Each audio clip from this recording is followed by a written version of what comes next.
Du monde de la finance à celui des transports, du champ de la sécurité à celui du marketing, tous les grands secteurs ont aujourd'hui recours au big data.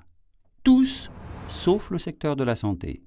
Dans ce domaine, en France, le traitement informatique de gigantesques volumes de données semble davantage faire peur que rêver.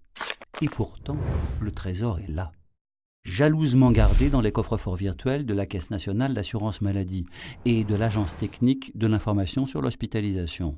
Des milliards de données s'amassent depuis des années. Leur valeur est inestimable. Elle pourrait nous éclairer sur tout ce qui se passe en matière de santé dans le pays, de l'hôpital à la médecine de ville. Croiser ces données permettrait d'identifier, pour mieux les corriger, les dysfonctionnements et les inégalités de notre système. En révélant par exemple que tel examen biologique s'avère inutile en deçà de tel âge ou que telle population est plus encline à l'obésité, le big data pourrait aider médecins et pouvoirs publics à faire les bons choix et à dépenser mieux. Le cabinet de conseil McKinsey n'a-t-il pas récemment évalué à près de 450 milliards de dollars les sommes que le big data pourrait faire économiser au système de santé américain?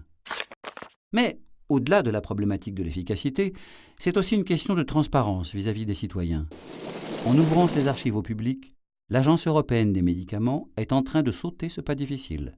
Les chercheurs indépendants vont enfin pouvoir avoir accès, pour les vérifier, à des milliers d'essais cliniques menés par les industriels.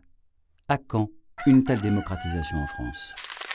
Bien sûr, pour éviter que la malle au trésor ne se transforme en boîte de Pandore, il faudra poser des garanties, comme l'anonymat. Pour le reste, la voie est ouverte et le potentiel vertigineux.